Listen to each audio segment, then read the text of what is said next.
My philosophy in the financial services business is that one size does not fit all, and everybody's got a different set of circumstances, and there's an optimal strategy for everybody to implement. Once you have the information, I mean, you can analyze these things, and you can in effect make a movie of your life. You can predict how these things are going to happen before they happen, and you can take a look at the movie and you can say, I like the way that ended, or more likely, I don't like the way that ended. Now we can implement the necessary changes that we need to do so that you like the way the movie ends, because the movie's going to end very similar to the way it's played out 30 years in advance. I mean, things change, times change. I mean, we're in unique times right now, but economic principles do not change, and they will not change, and they never have changed. I mean, life insurance has been around for over 200 years, and the wealthy families own as much permanent life insurance as they can get their hands on.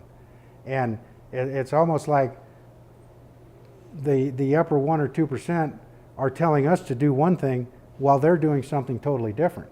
And I think all these products are there. We all have to use financial institutions. We all have to use insurance companies. We all have to use banks. We all have to use brokerages. I mean, there's no way around it. But what we're letting them do is make the rules on how we use their products. We need to make our own rules on how we use their products. And we got to be big on guarantees and small on promises, because I'm a big believer, like I said before, in transferring the risk to the financial institution. I don't want to take the risk. I want to live as risk-free a life as I possibly can, and I can do that and still get to the same point that the people that take risk take, even if risk was something that actually was a benefit to you.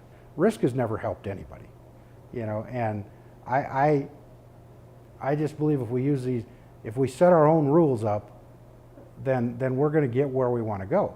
And then the question becomes, where do we want to go?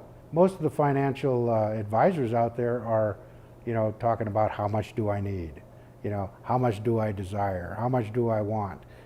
To me, those are all losing strategies. I don't really care how much I need. What I care about is how much can I have based on the output I have? How much output can I have based on the income I have? I want to have the most I can have. And the only way I'm going to do that is to be efficient with my money. You know, people say money's not important, and money's not the most important thing in the world, but it's something you have to have. And it's so difficult to become successful. It's so difficult to make money. You want to preserve it as much as you can for the next, at least I do, the next generations, because, you know, it was difficult for my generation to make a living. It was difficult for us to succeed.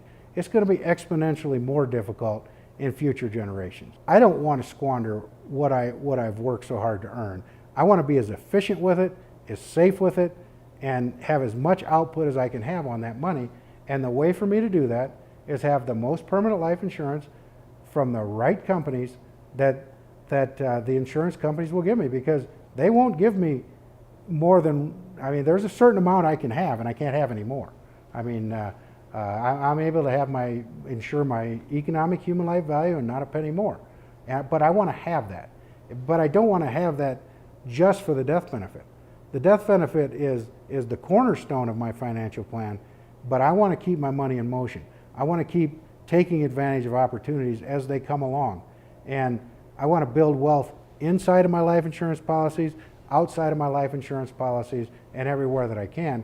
And if I can make a little bit of money a lot of times, that's far better than making a lot of money 1 or 2 times, because I can do it without any risk.